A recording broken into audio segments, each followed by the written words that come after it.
اللہ تعالیٰ نے رمضان میں زوجہ کے قریب جانے سے صحابہ کو منع کیا تھا. بڑا دلچسپ واقعہ ہے. رمضان کی راتوں میں بھی زوجہ کے قریب جانے سے منع کیا تھا. ایک صحابی تھے، وہ رات میں کہیں چلے گئے. اب بڑے پریشان ہوئے، رسول اللہ صلی اللہ علیہ وسلم کے پاس آئے، عرض کیا یا رسول اللہ مجھ سے غلطی ہوئی، رمضان کی رات میں نے اپنی زوجہ کے قریب چلا. آپ نے فرمایا کیوں؟ وہ بڑا دلچسپ واقعہ ہے، بظاہر تھوڑا حیا کے خلاف بھی ہے لیکن اتنا بھی نہیں ہے.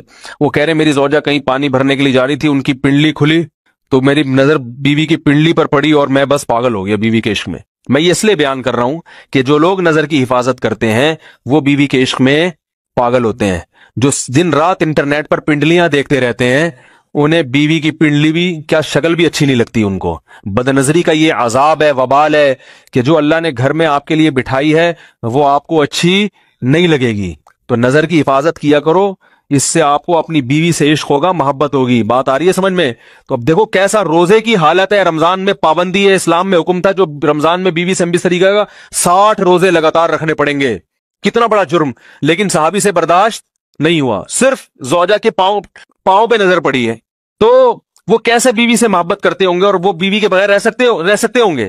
اور آج لوگوں کے فون آتے ہیں، ہماری بیگم جس میگے جاتی ہے اتنی خوشی ہے، ایسا اچھا سا فیل ہوتا ہے، ایسا عجیب سا محسوس ہو رہا ہوتا ہے جیسے آزاد ہو گئے. تو میں کہتا ہوں ظاہر ہے اب تمہیں موقع مل گیا کنڈی لگانے کا، ٹھیک ہے نا، اور آنکھ مٹکے کرنے کا، تو خوش تو ہوگے. تو یہ بھی ایک عذاب ہے جو لبرل لوگ نے جس عذاب میں ڈالا ہوا ہے نا، اس میں عورت کے حقوق نہیں ہے. عورت کے حقوق نظر کی حفاظت میں اور عورت کے پردہ کرنے میں ہے. جب مرد باہر نکلے گا سب پردے میں ہوں گی تو آئے گا کس کے پاس؟ بیگم کے پاس ہی آئے گا. تو اتنے منہ کالا کرنے کے راستے کھول دیے ہیں تو ظاہر ہے پھر کامیاب ازدواجی زندگی نہیں ہوتی. تو نبی کے پاس آئے، عرض کیا یا رسول اللہ میں برداشت نہیں کر پایا. تو آپ مسکرا دیے. تو وہ نبی کے پاس گئے، یا رسول اللہ ایسے ہوا، مجھ سے غلطی ہو گئی. تو آپ نے فرمایا کیوں؟ فرمایا ایسا ہو گیا تھا.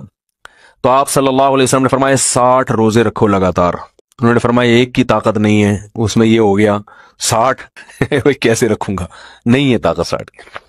آپ نے فرمایا ٹھیک ہے پھر 60 غریبوں کو 2 ٹائم کا کھانا کھلاؤ. فرمایا اس کی بھی طاقت بولو بھائی نہیں ہے. اتنے میں ایک صحابی لائے کوئی چیز صدقہ کرنے کے لیے.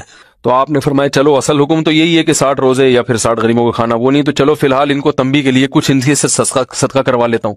فرمایا چلو یہ فلاں خیرات کی ایک چیز لے کر آئے ہیں، تم یہ لے کے غریبوں میں بانٹ دو. انہوں نے فرمایا مجھ سے زیادہ غریب پورے مدینہ میں بھائی کوئی بھی نہیں. آپ صلی اللہ علیہ وسلم مسکرانے لگے، فرمائے جاؤ کھاؤ اور بچوں کو کھلاؤ. اور بھائی غلطی بھی ہوئی اور گھر میں راشن بھی آ گیا.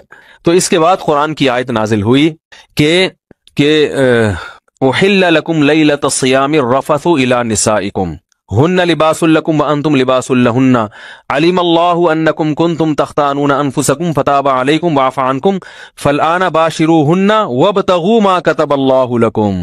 فرمایا اللہ کو پتا ہے کہ تم اس حکم پر عمل نہیں کر سکتے، لہٰذا رمضان کی راتوں میں تمہیں اپنی بیوی کے پاس جانے کی اجازت ہے، لہذا ان کے پاس جایا کرو اور اس اولاد کو تلاش کرو جو اللہ نے تمہارے مقدر میں لکھ دی ہے. قرآن جہاں بھی بیوی سے ریلیشن قائم کرنے کی بات کرتا ہے اولاد کا ذکر لازمی کرتا ہے، یعنی تلاش کرو اس اولاد کو جو اللہ نے تمہارے لیے لکھ دی ہے. ما کتب اللہ لکم، ما کتب اللہ علیکم نہیں ہے.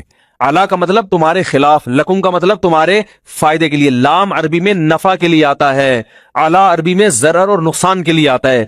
فرمایا یہ نہیں کہ اس اولاد کو تلاش کرو جو بطور پینلٹی کے اللہ نے تمہارے متھے لگا دی ہے، جو اللہ نے تمہارے فائدے کے لیے لکھ دی ہے. اس سے پتہ چلتا ہے اسلام اولاد کی کثرت پہ کس قدر حریص ہے. بات آ رہی ہے اور بھی اس بارے میں آیتیں ہیں قرآن مجید کی، مگر میں اب زیادہ تفصیل میں نہیں جاؤں گا. کچھ آیتیں رہ گئی ہیں، کچھ احادیث رہ گئی ہیں، تو وہ انشاءاللہ پھر اگلے